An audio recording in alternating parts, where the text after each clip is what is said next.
integrity is everything. Your name, your reputation, you work hard all of your life to enhance it, to maintain it. And it's the most important thing to me. And, you know, again, we may not disagree, and I'm quite sure there's issues we may not ever just agree on, but at least we'll have the discussion. And I'm willing to listen, you know, and I do the reading. There's a lot of reading at County Council. Yeah, I discovered that after I got elected. There's a lot.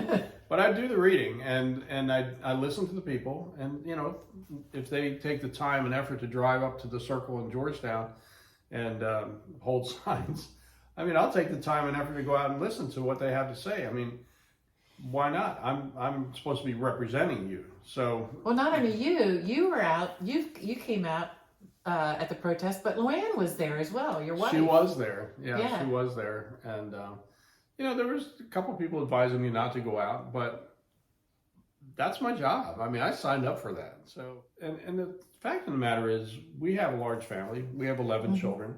I don't know if you knew that. I did. I did. Yes, yeah. John, I did. So, but even more than that, we have 24 grandchildren so far, and most of them live either on or near the farm. They live in Sussex County, and I really want the quality of the water in Inland Bays. I want the quality of life. You know, I want this area to look as good as it does today or better. I want the quality of life to be as good as it is today or better.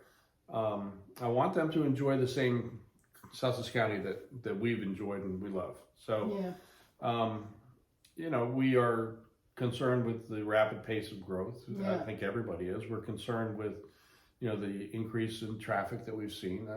You know, we all experience that. We all understand that. And at council, we're taking proactive steps to address these issues, like working with DelDOT to secure an additional $1.2 billion in spending in the county for road improvements over the next 5 years. Oh, that is needed. That is needed. And we were successful in working with them to get that additional funding, and it's budgeted, it's in the pipeline, it's going to happen. And we've had a couple other programs we've instituted along those lines, like the Transportation Improvement District over in the Lewis area, where they're going to be accelerating the pace of road improvements over the next few years.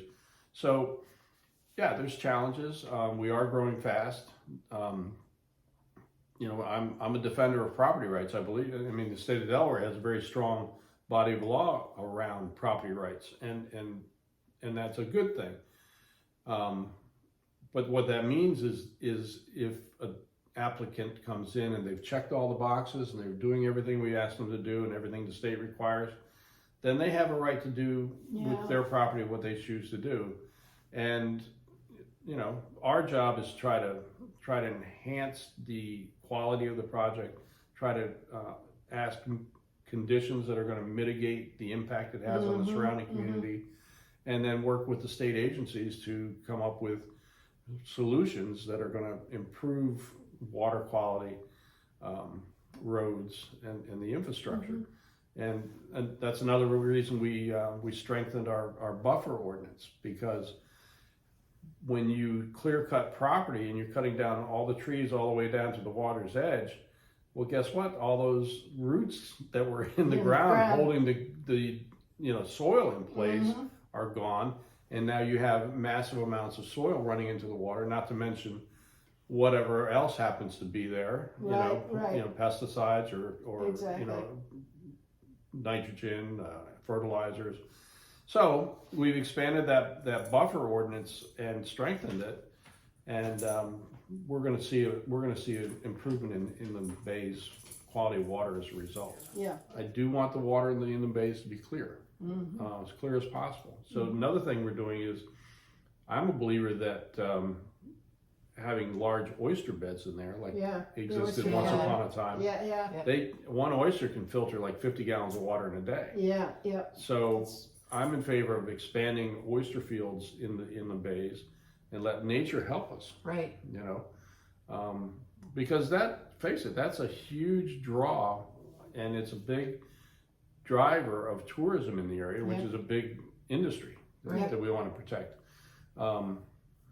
And so we're looking at these things every day, every week, and there's a host of other issues we look at as well. We've talked about some of them. We I think, have, you know, yeah. like So, John, if people watching this want to help your campaign, how can they do that? sure.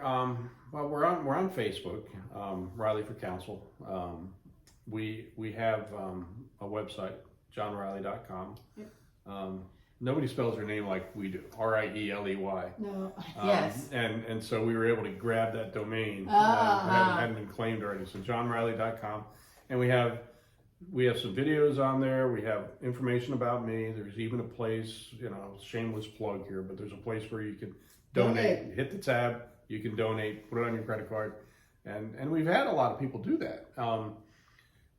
This campaign has been financed by a lot of small donations. I even got donations from my old district, people that I live heard down there. that. They, Yeah. they can't vote for me, but they felt strongly enough that they were willing to put their money where their mouth was, and that means a lot to me. I mean, Right. that is very humbling, you know, when someone's willing to do that. So we don't have, you know, $100,000, $150,000, $200,000 budget, unlike my opponent. But you know, I don't know that we want to be buying seats on council. Yeah, I mean, I yeah. think we want to talk issues, and you know, let's discuss the ideas. And I've got 4 years of track record.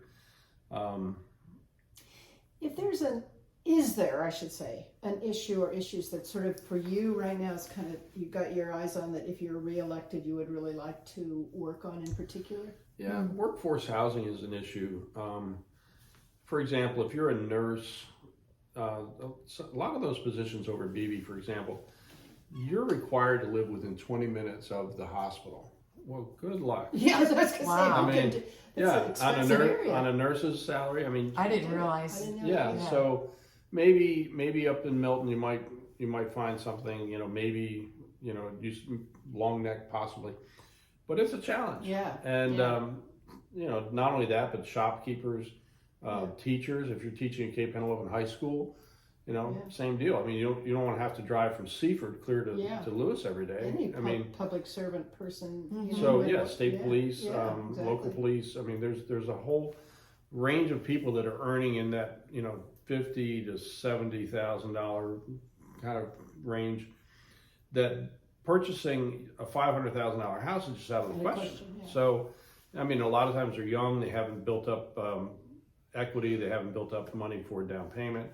So it's a challenge. So we've tackled that issue, and we've got an ordinance that actually hasn't been voted on, probably will be before much longer, and hopefully address that issue to help spur the market to react and help fill that need. It's a huge need. It's a big need. So we've been working on that, and the next one after that is ownership, affordably. The first one is rentals. Mm-hmm. Next one's going to be ownership. So we've had talk about perhaps tiny houses. Oh yeah. Which it's novel. It's thinking out of the box a little bit, but Gotta do that. let's explore it. I mean, Yeah. why not? I just feel like there's unfinished business, and we want to get after it. And so I'm asking for people's support. You bet. You bet. Yeah. Oh, Thank you. You have you. ours. Thank you so much. Thank you. Yeah. Thank you very Thanks much. for being a good Thank you. sport. Well, thank you for Yeah. having me.